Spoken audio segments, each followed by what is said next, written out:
Good afternoon. I'm Dan Gaynor, Vice President, Business and Media Institute, part of the Media Research Center. First of all, I want to thank Heartland for this great opportunity and for what is already a huge success of an event.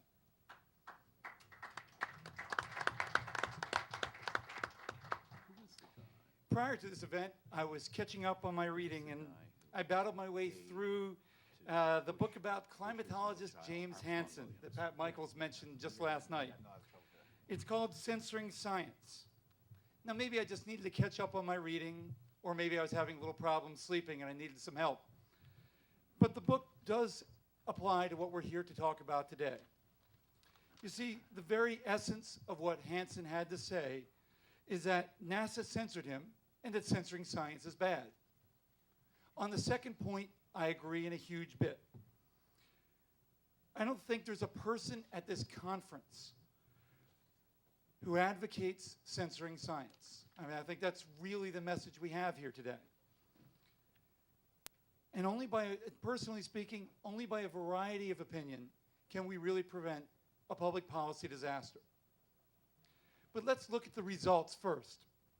Since the beginning of 2006, a bit more than 2 years, Hansen has been on the network news shows 22 times. That includes 7 times where he's complained that he's been censored. Little irony there, yes.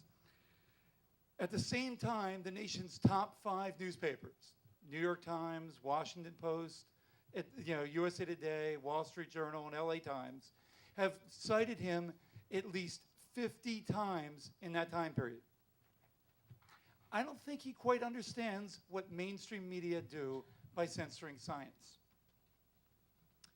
At the Business and Media Institute, we follow the issue of climate change closely.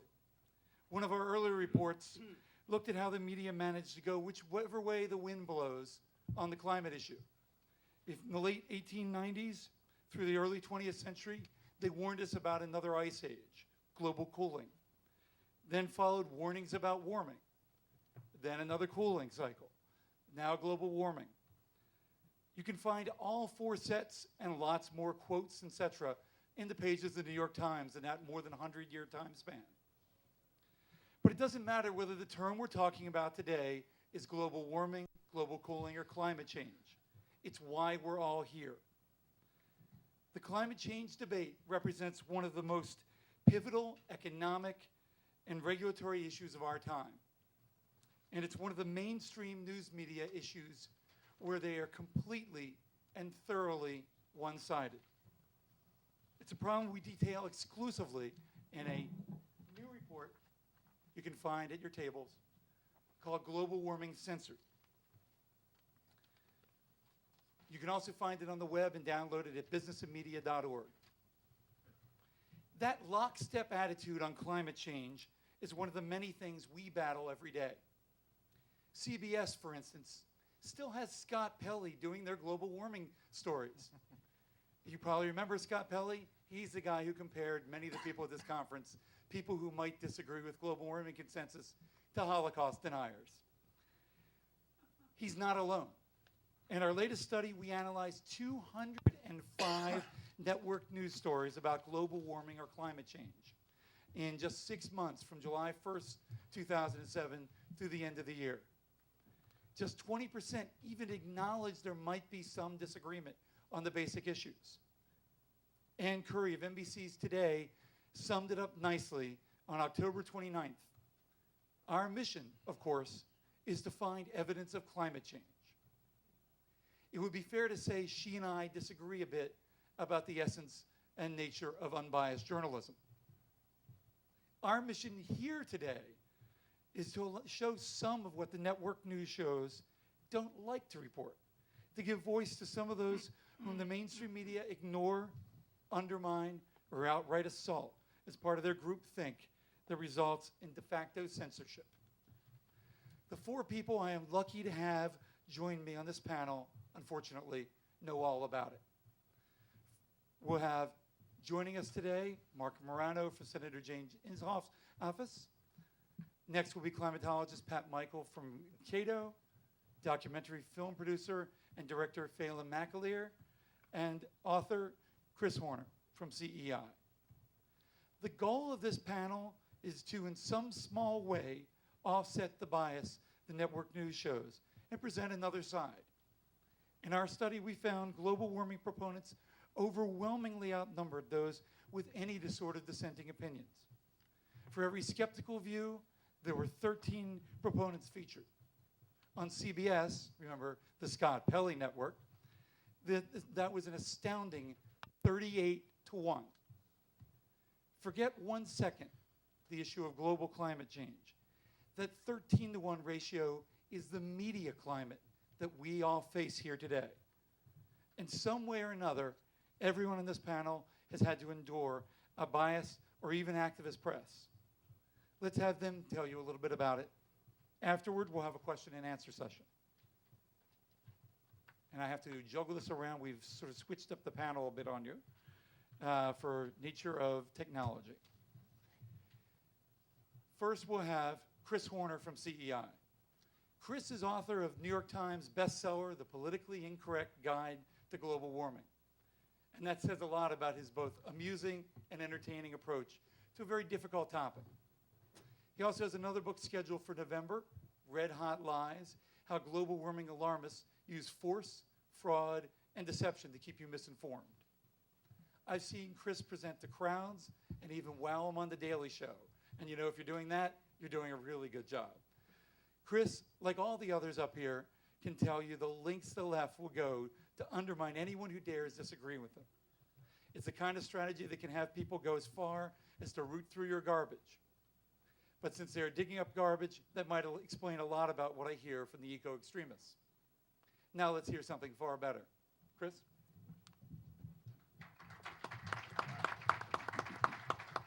Thanks, Dan, and everyone. Okay, history of the world in 15 minutes on a computer you've never used. Okay, now, something strange happened last year down under. A shark ate a kangaroo. That was not surprising because everybody knows they're natural enemies. What was a surprise is that not one newspaper blamed it on global warming.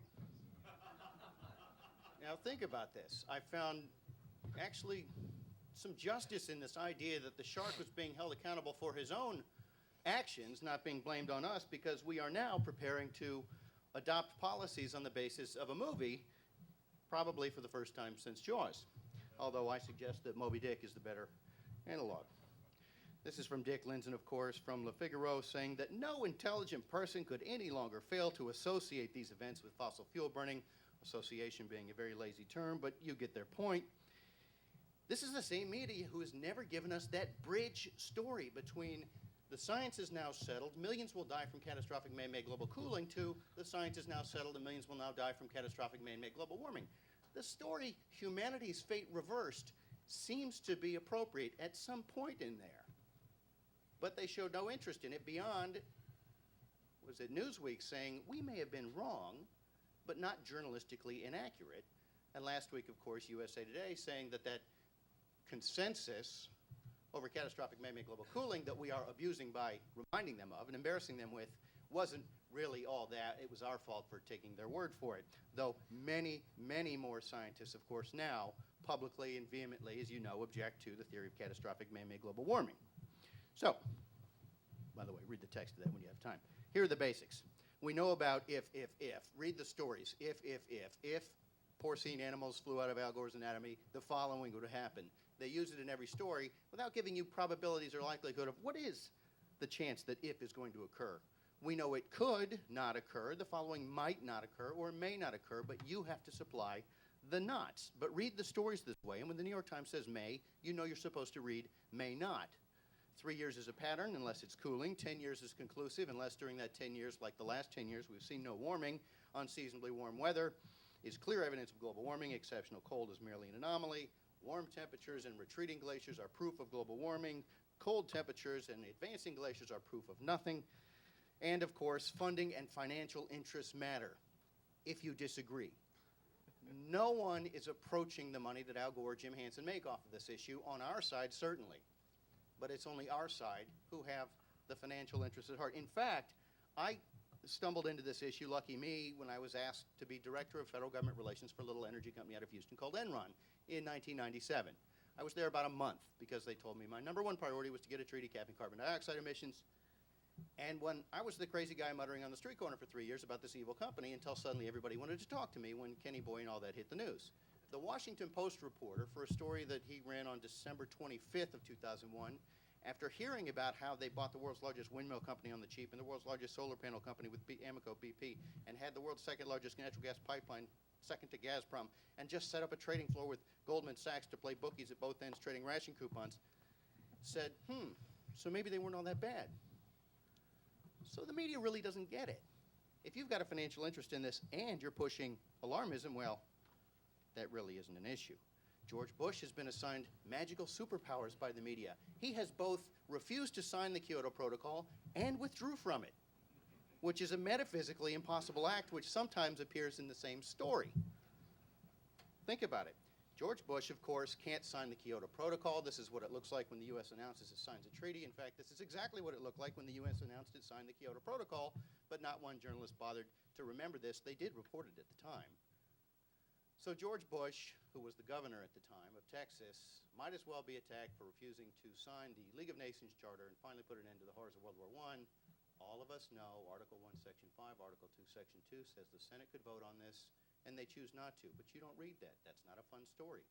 Global warming, therefore, it is fairly obvious from this example alone, will go the way that homelessness went on January 20th, 1993, when Bill Clinton took the oath of office. Crisis averted, nothing to see here. Same thing will happen on January 20th next year, I suggest. We will no longer be the problem. We will be the solution. More Bush stupid tricks. He wrenched the U.S. position from the enlightened Clinton-Gore position to announcing the very same position. He did not choose to seek ratification of a signed treaty, which the media don't want to tell you. Senates don't have to be asked to vote on. Signature is their request. He announced this on March 17, 2001, squandering post 9/11 goodwill 6 months before 9/11. So you have to ask yourself, is there nothing this man will stop at? And the Europeans will tell us all the time, we were all Americans on September 12th, and then you squandered post 9/11 goodwill by refusing to sign Kyoto, by reaffirming the Clinton-Gore position 6 months before that. Third base. Okay, and so now we're going it alone with 155 other countries. You don't read that either. The global treaty that covers 34 countries, the industrial titans, Slovenia, Slovakia, Iceland, Belgium, but not China, India, Mexico, Indonesia, Brazil, and so on. We are the rogue nation. Now, the media censor the loons. For example, go see Philem's next movie. Patrick Moore is citing what they say. Or you could buy a book, Sublimity. You must have just thought, you want to buy Horner's book. You might have seen that. There's a list of quotes in there, liberally sprinkled throughout. For example, Carl Amory, German Green Party member. It's our philosophy to create a society whereby it's considered a greater crime to clear a forest than sell 6-year-old children to Asian brothels. Lovely people. Why don't you read about that? Charles Worstad, Chief Scientist for Environmental Defense. That's as good a way to get rid of them as any, as you've heard about the ban on DDT that would wipe out millions of those troublesome third worlders that the environmentalists find so annoying, and so on. Quote after quote after quote that I assure you, if they came from a captain of industry's mouth, you would read about daily. They leave it to the Hindustan Times to report it when Ban Ki-moon talks about PlayStation climatology. The worst case scenarios are scarier than a Hollywood sci-fi movie because they're real. He said that. So, we have figured out who's going to enforce the Kyoto Protocol. Because computer model scenarios are scarier than movies because they're real. The latest, greatest gems, these are all old school. A few hundredths of a degree of difference. Andy Rebkin wrote a great piece a little while ago, last year, after those two Canadians doing those jobs Americans won't do, discovered that phony warming trend that Hansen had put in place at NASA, and it wasn't worth writing about. No one wrote about it until a week later, after the Greens had had so much trouble with this realization, that the New York Times helpfully wrote a piece, and it was wonderfully styled. It's amazing what a few hundredths of a degree will cause some people to say. Well, yeah. Every one of your stories, Andy, for the past 10 years has been about the observation, turned out to be false, of a few hundredths of a degree this way or that. Then they were told, actually this is the same story, NASA errors don't matter. But a week later, when the Greens have got their line together and they need to backpedal, yes, NASA errors matter for purposes of providing them a platform to defend against it. US temperatures, you now know, don't matter. But as you'll see in a moment, NASA can't help itself but release press releases on every day that they can claim to be a record in the US. The hottest year, the hottest month, the hottest second Tuesday in a non-leap year February, they issued a press release saying record hot. And then we were told by both Gavin Schmidt and Hansen and the New York Times that US temperatures don't matter. We're only 2% of the world's surface. And of course, US emissions don't matter, although for every story since about since March 17th, 2001, when Bush squandered post 9/11 goodwill, US emissions have been the story. And then suddenly, when the White House announced last year that US emissions actually went down while the economy grew, and by the way, Europe's emissions continue to rise, nobody covered it until about a fortnight later, when the Washington Post felt compelled to give the environmentalists a platform to explain away why this doesn't matter if Bush is going to get credit for it. If you see, I'd call this a hockey stick. If you see a CO2 emission reduction, blue line, this is Europe's chart, in there, there's a job waiting for you in Brussels. In fact, when this is updated in June, 2 years updated, you'll see it's about 1% higher. Europe's emissions aren't dropping, but the press keeps telling you they are. Well, that's okay. The US is worse, right? Not so much. If you choose your baseline conveniently because, for example, you shut down East Germany, yeah, 1990, you beat us. Let's choose a non-arbitrary year, 1997, the year Europe promised to be the world leader and claiming to be the world leader. Our emissions are actually increasing at a slower rate. Since 2000, our CO2 emissions are increasing at a fraction of the rate of Europe's. Certainly you've read this, right? The only time you read part of this was when the Washington Post decided they had to backpedal and give the Greens a platform to say why US emissions dropping last year were no big deal, and if they were, Bush shouldn't get credit. That's fine. But what about these, what's the word on it, lies? About single year, who focuses on single years? Philem's movie does a wonderful job of pointing out how Schmidt, Hansen et al. Say, well, we really don't like focusing on single years, except for all the times that they do. For example, this is a very select list of recent NASA GISS press releases trumpeting single-year temperatures, generally US records, all of which were pulled down after the NASA mistake, the Hansen mistake, was discovered. Now, the shameless covering for Gore's errors. You know about this Bornstein piece, nation's top climate scientists are giving Gore 5 stars for accuracy. And he quoted 5 people, and apparently the nation's top climate scientists also agree. Because none of these folks really did anything except to say, well, I think he should have stressed, he shouldn't have focused so much on hurricanes, was the most criticism Bornstein could find for him. He didn't mention that cause and effect thing, which, as you know, is this. Gore's far more technologically able than I am, and in a print publication, certainly you should be able to do what neither Al Gore nor the UN did. And that's superimpose those 2 lines and say one relationship is more powerful than all the rest. It warms first. So, none of the press could figure out a way to criticize that about the movie, the premise, but London's Independent did launch what they called an investigation into the great global warming swindle. Though it wasn't the swindle that was being shown to UK school kids, it was an inconvenient truth. It's a hint of media bias. Now, Al Gore's producer, Lori David, wrote a children's book version of the movie, insert punchline here, and she said the same thing. But she put it in writing, and she said, when the CO2 goes up, the temperature goes up. But she, unlike Al, superimposed the charts. But in the editing process, something got fouled up, and she mislabeled the 2 lines so that CO2 did go up first and temperature went up second.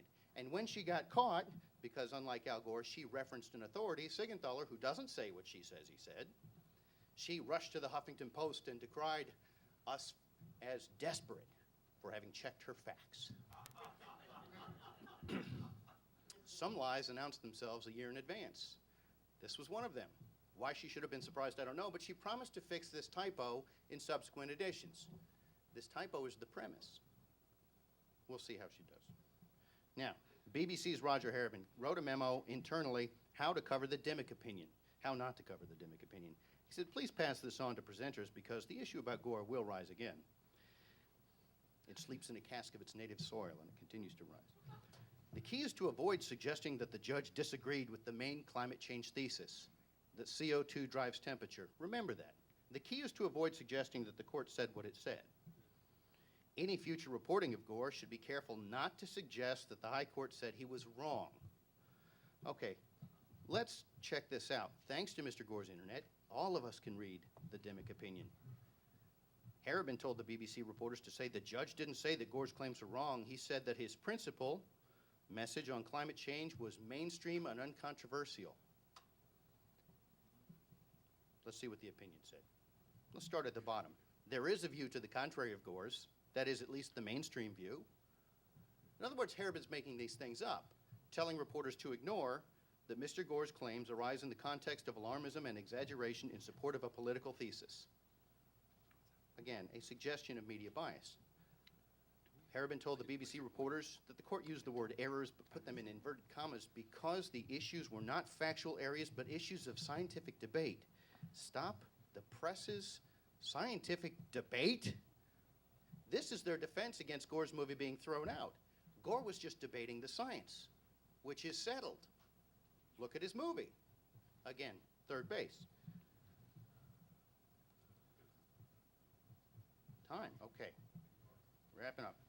We might say something like Al Gore's film was judged to have used some debatable science. We're debating science again. Let's look at sea levels. Distinctly alarmist, part of his wake-up call, common ground that you're talking about 5.5 degrees Celsius, sustained over a couple thousand years for what he says to happen. Debatable science, controversial in parts. Other people might call them lies. Not the BBC. It's not factual error to materially and serially misrepresent. This shows you how far they'll go to claim the science is settled, that when caught flagrantly lying, say all he was doing was debating unsettled science. This is it, and I want you all on the case. For years we have read in the New York Times and elsewhere about those 2,500 world's leading scientists. And suddenly post the Morano-Inhofe list when scrutiny was suddenly applied to this list of luminaries. Something happened. 3/4 of the 2,500 are anthropology teaching assistants, transport policy teachers, instructors in the human dimension of environmental change with no apparent relevant training, and according to the alarmist standards, mere chemists, economists, statisticians, and engineers. You know the UN's chief climate scientist is an economist and an engineer, but he did stay at a Holiday Inn Express last night. So by their standards, he's wonderful. But here's what happened. That, by the way, thanks to the gang from Climate Resistance. Suddenly and quietly, the New York Times line became, wait for it, the IPCC, the 400-member United Nations body. For 10 years, this has been the 2,500-member United Nations body. So the search can now begin for the 2,000 missing scientists. Thank you.